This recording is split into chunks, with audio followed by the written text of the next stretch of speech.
जैन साथियों, कैसे हैं आप सब। स्वागत है आपका एक बार फिर आपके अपने YouTube channel Shri Shyam classes में। जी हाँ साथियों, आज और एक संस्कृत का टॉपिक लेकर के आया हूं मैं, उच्चारण स्थान। संस्कृत का जो सब्जेक्ट था, आप सभी की डिमांड थी कि सर सबसे मुश्किल लग रहा है, इसमें 10 नंबर भी नहीं आ रहे, क्या करें। तो साथियों, जो जो टॉपिक सरल है, जो मुझे लगता है कि इनमें आपका स्कोर अच्छा हो सकता है, तो वो टॉपिक मैं आपके सामने लेकर आ रहा हूं साथियों। तो आज अपन बात करेंगे उच्चारण स्थान की। यहां से आपको 1 नंबर का सवाल मिलेगा और इस स्लाइड से ही वो 1 नंबर का सवाल होगा, क्योंकि मैं दावे के साथ कह सकता हूं ये जो 14 सूत्र है ना, इन्हीं में से आपको मिलेगा। माहेश्वर के 14 सूत्र है, उसके बाद में यहाँ पे ये जो 11 उच्चारण स्थान दे रखे हैं, इन्हीं में से 100% होगा। और इनको अपन ट्रिक से पढ़ेंगे साथियों। क्या करेंगे? ट्रिक से पढ़ेंगे, ताकि आपको आसानी से याद हो जाए, रटने की जरूरत ना पड़े साथियों। तो साथियों, सबसे पहले देखो माहेश्वर सूत्र। माहेश्वर ने कितने सूत्र दिए? 14 सूत्र दिए। उनके अनुसार 9 तो स्वर है और 33 क्या है? व्यंजन है साथियों। माहेश्वर के 14 सूत्र है, एच और हल, लेकिन वहां से सवाल कम बनता है साथियों, इसलिए सवाल की यहां से संभावना रहेगी। व्यंजन कितने होते हैं? स्पर्श व्यंजन के टू जो पी तक वर्ग होते हैं, के वर्ग, चे वर्ग, टे वर्ग और ये ते वर्ग और ते वर्ग, 25 जो होते हैं वो कहलाते हैं स्पर्श व्यंजन। अंतस्थ ये वे रे ले, ये वे रे ले जो है वो क्या कहलाएंगे? अंतस्थ, यानी कि 4। और उष्म जो हमें उष्मा देते हैं, शे है, ध्यान रखना, शे है, ये हमें क्या देते हैं? उष्मा देते हैं साथियों। पंचम वर्ण का ये इंपॉर्टेंट है साथियों। संस्कृत के अंदर जो पांचवा वर्ण होता है, वहां पर इनका क्रम होता है ये मैं गण ण, इसको बोला जाता है यम गण, ये मैं गण, ये मैं गण।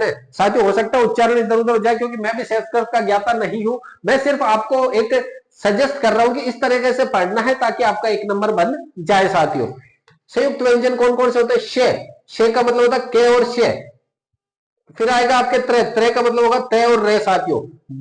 ये इसको कहते हैं जे और ये, ज्ञानी वाले को कहेंगे जे और ये साथियों। पाणिनि शिक्षा के अनुसार जो होते हैं कुल वर्ण होंगे 63 से 64 होते हैं साथियों। 63 से 64 होते हैं। वर्ण कितने हो जाएंगे? 21 से 22। और व्यंजन कितने होंगे साथियों? 42। ध्यान रखना, स्वर कितने? पाणिनि शिक्षा के अनुसार आपके टोटल वर्ण अनुसार, पाणिनि शिक्षा के अनुसार वर्ण टोटल कितने हो जाएंगे? 63 से 64। उसमें स्वर कितने होंगे? 21 से 22। बाकी आपके व्यंजन कितने होंगे? 42। अब स्वर जो 13, टोटल वैसे 13 स्वर होते हैं, पाणिनि शिक्षा के अनुसार 21 से 22 होते हैं। स्वर 13 है, उनका विभाजन देखो साथियों। ह्रस्व स्वर जिसमें केवल 1 मात्रा होगी, दीर्घ स्वर जिसमें 2 मात्रा होगी, प्लुत जिसमें 3 मात्राओं का जितना समय लगेगा। यम शब्द किसे कहते हैं? ये भी इंपॉर्टेंट है। जहां पर 2 शब्द एक जैसे आ जाए, आधे आधे वर्ण, 2 आधे आधे वर्ण आए ना साथियों, तो बाद वाले को जो सेकंड गे है उसको क्या कहेंगे? यम। द्वितीय क्या है उसको क्या कहेंगे? यम। यहां पर इतना इंपॉर्टेंट, यहां पर एक पंचम क्रम याद रखना आप साथियों। और स्पर्श कौन सा, अंतस्थ कौन सा, स्पर्श वाला, ये याद रखना। इसके बाद सबसे मोस्ट ये रहेगी स्लाइड साथियों, सबसे मोस्ट उच्चारण स्थान ये रहेंगे। इनमें से आप देख सकते हो पिछले जितने भी वर्षों के पेपर है, ये वाला टॉपिक 100% साथियों। और किस प्रकार से सवाल आएगा? वो इस प्रकार से आएगा कि वे का उच्चारण स्थान कहां से होता है? वे का उच्चारण स्थान कहां से होगा? वकारस्य दंतोस्त। ध्यान रखना साथियों, उच्चारण स्थान 7 है। सबसे नीचे कंठ से शुरू होगा उच्चारण, फिर तालु पे आएगा, फिर मुर्दा, जो जीभ के ऊपर का जो स्थान है उसको मुर्दा कहेंगे। फिर कहां आएगा? आपके दांत के ऊपर आएगा, दांत के आगे होठ के ऊपर आएगा, होठ के बाद नासिका, नासिका के बाद जिह्वामूलम, जिह्वामूलम। साथियों ध्यान रखना, पहले कंठ से शुरू होगा, फिर तालु, फिर मुर्दा यानी जीभ के ऊपर वाला हिस्सा मुर्दा, फिर कहां होगा? दांत के ऊपर, फिर ओष्ठ यानी होठ के ऊपर, फिर नासिका, फिर जिह्वामूलम, ज्यावनी के साथियों क्या होगा? इस प्रकार से इनका क्रम रहता है, ये याद रखना। लेकिन साथियों एक और इंपॉर्टेंट, कि पाणिनि ने इनको 8 बताया है। पाणिनि ने उच्चारण स्थान कितने बताए? 7। कंठ, तालु, मुर्दा, दंत, ओष्ठ और आपके नासिका, जिह्वामूलम कितने हो गए साथियों? ये कितने होते? 3 2 5 6 7 थे टोटल। लेकिन पाणिनि ने एक और जोड़ दिया, कौन सा? उरस यानी हृदय से भी होता है। एक अभ्यंतर और बाह्य यंत्र, ये भी याद रखना साथियों। इनमें से भी सवाल, चांस लगभग मान के चलो 1% चांस इनमें से है, लगभग 90% चांस इस स्लाइड में से है। तो एक बार गौर फरमाइएगा इस स्लाइड पर। देखो, याद रख, अकु है विसर्जन से कंठ है। पहला के वर्ग कहां से होगा? सबसे पहले कंठ से शुरू होगा, कंठ से। तो के वर्ग कहां से शुरू होगा? कंठ से। कंठ के बाद क्या आ जाएगा? तालु, यहां पर तालु आ जाएगा, तो के बाद चे वर्ग तालु से साथियों। फिर आएगा मुर्दा, मुर्दा मतलब जीभ के क्रम से देखो, पहले कंठ, फिर तालु, फिर मुर्दा जीभ के ऊपर, तो के वर्ग, चे वर्ग, टे वर्ग, 3 हो गए। फिर दांत, दांत के ऊपर क्या आ जाएगा? ते वर्ग। फिर ओष्ठ, ओष्ठ पे क्या आ जाएगा? पे वर्ग। 5 वर्ग तो याद हो गए होंगे साथियों, कौन सा कहां से होता है? के वर्ग जो सबसे पहले कंठ से, फिर यहाँ पे तालु से के बाद कौन सा आएगा, चे वर्ग, फिर मुर्दा से चे के बाद में कौन सा वर्ग, टे वर्ग, फिर अपने दांत से कौन सा आ जाएगा साथियों, दांत से आ जाएगा आपके ते वर्ग, फिर आपके होठ से कौन सा आ जाएगा, पे वर्ग। ये वर्ग तो आपको 100% याद हो गए होंगे साथियों क्रम से, कंठ तालु मुर्दा दंत ओष्ठ, कंठ तालु मुर्दा दंत ओष्ठ, के वर्ग, चे वर्ग, टे वर्ग और उसके बाद में ते वर्ग और पे वर्ग, पांचों वर्ग याद हो गए होंगे साथियों। उसके बाद देखो साथियों, सबसे नीचे जो है कंठ, सबसे नीचे कंठ है, कंठ क्या हुआ, दबा हुआ है, किसके साथ दबा हुआ है, विसर्ग के साथ दबा हुआ है। कंठ किसकी वजह से दबा हुआ है साथियों, विसर्ग की वजह से दबा हुआ है। अगर आपको सूत्र याद है तो इस प्रकार से भी याद कर सकते हैं, अकुह विसर्जन से कंठ है, इचुषा नाम तालु, ऋतुषा नाम मुर्दा, आपके लड़तुल नाम में दंता, मतलब सूत्र होते हैं इनके, इस प्रकार से भी आप याद कर सकते हो साथियों। लेकिन अगर बात करें के वर्ग, चे वर्ग, टे वर्ग, ते वर्ग और पे वर्ग याद हो गए होंगे साथियों। इसके बाद देखो ए और ई, री और उ, ये वाले, इसके बाद ए आई ओ औ, ए और आ दोनों आ जाएंगे इसके अंदर साथियों, ई दोनों आ जाएंगे, री आ जाएगा।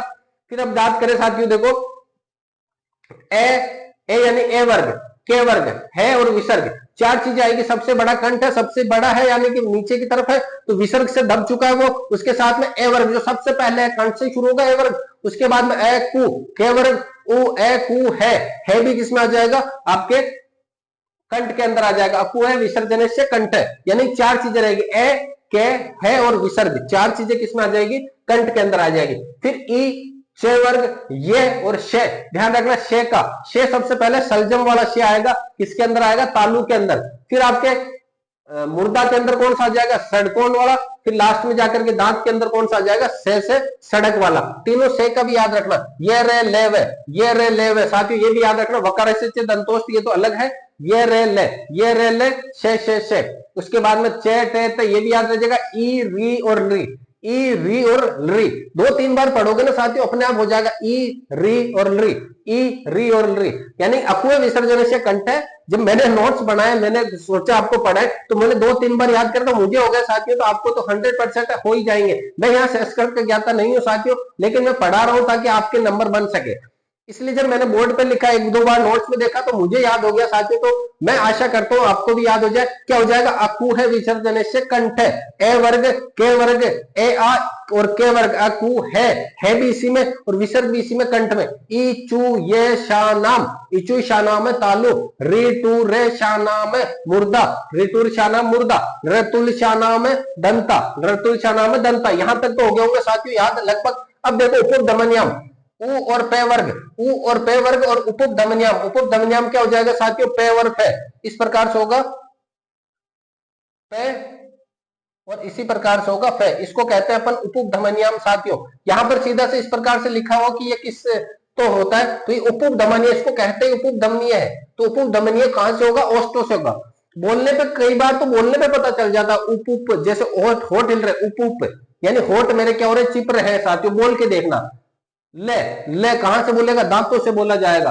ते यानी कि दांत टच होंगे आपके। अबे यम गणित नासिका, यानी जो पांचवा वर्ण है वो हमेशा कहां से शुरू होगा, नासिका से होगा। नाक से बोला जाता है ना पांचवा वर्ण, ये मैं गे ये मैं गे, इसका पंचम का क्रम भी याद रखना साथियों, पांचवे का क्रम। फिर देखो ए देवत कंठ तालु। अब देखो वापिस यहां से एक बार हो गया अपना पूरा का पूरा, यहाँ पे बस एक जीवा मूलम बाकी रह गया, बाकी सब हो गया 6 के 6। देखो कंठ तालु मुर्दा दंत ओष्ठ नासिका, यानी क्रम देखो, कंठ तालु मुर्दा दंत ओष्ठ नासिका, यहां तक एक बार पूरा हो गया। अब क्या करें भाई साहब, खत्म हो गए ये तो उच्चारण स्थान के जो स्थान थे। अब क्या करें, अब इन्होंने क्या करा, दो को एक साथ मिला। सबसे नीचे कौन है, कंठ, और फिर कौन है, तालु। तो सबका नंबर आ गया, तो किसका आएगा, ए का आएगा, ए का आ जाएगा। फिर कौन चला, कंठ के साथ में, कंठ भाई बेचारा सबसे बड़ा है, तो वो क्या करेगा, अपने ऊपर बोझ रखेगा। कंठ और तालु मिलकर के क्या बोलेंगे, ए और कंठ और ओष्ठ मिलकर के ओ, कंठ और ओष्ठ मिलकर के ओ, कंठ और ओष्ठ दोनों मिलकर के क्या बोलेंगे, ओ बोलेंगे। फिर वकार दंतोष्ठ, वकार है जो वैव उपसर्ग है, वह जो बोला जाएगा दांत और ओष्ठ दोनों से साथ में बोला जाएगा साथियों। जीवामूलस्य जीवामूलम, जीवामूल्य कौन से होते हैं, के और खे, के और खे जो है जीवामूलस्य है, वो जीवामूल से ही बोले जाएंगे। ये जो सातवां वर्ण बताया था उच्चारण स्थान जीवामूलम, उससे जीवामूलम ही बोले जाएंगे, के और खे इस प्रकार से लिखेंगे। नासिका अनुस्वार, अनुस्वार का जो उच्चारण होगा नासिका से होगा। नासिका से दो प्रकार के, ये मैं गे और साथ में क्या हो जाएगा, अनुस्वार हो जाएगा। साथ एक बार फटाफट वापस देख लो, इचु शानाम तालु, के वर्ग, पे वर्ग, के वर्ग, चे वर्ग, टे वर्ग, ते वर्ग और पे वर्ग, पांचों वर्ग है। कंठ, तालु, मुर्दा, दंत, ओष्ठ, यानी कि सीधा 5 के 5 हो गए। कंठ, तालु, मुर्दा, दंत, ओष्ठ, सीधा 5 के 5। फिर पहले के अंदर ए, दूसरे के अंदर ई, तीसरे के अंदर री और चौथे के अंदर री और पांचवें के अंदर ऊ। ये हो गया। पहले के अंदर है और विसर्ग, है और विसर्ग हो गया। सेकंड के अंदर ये और शे, तीसरे के अंदर रे और शे। रे का याद रखा, रेटुर, रेटुर, रेटुर से रे। मुर्दा, मुर्दा के अंदर रे आता ना साथियों, उसी वजह से ये भी रे है। दांत के अंदर ले और ओष्ठों के अंदर उपधमानियाम। ये हो गए। नासिका के अंदर आराम से याद रह जाएगा पांचों वर्ण और आपके कौन सा अनुस्वार नासिका से। अब कंठ और तालु, कंठ तालु दोनों आपस में जुड़े हुए हैं। ए, कंठ दबाते हैं तो तालु दबता है, साथ में क्या बोलेंगे ए। और अगर कंठ के साथ में होठ दबा दिए तो क्या बोलोगे ओ। क्या बोलोगे ओ। उसके बाद में ओदोत कंठोष्ठ वकार से दंतोष्ठ, वे का उच्चारण कहां से होगा साथियों, दंत से, दंतोष्ठ से, दांत और ओष्ठ से होगा।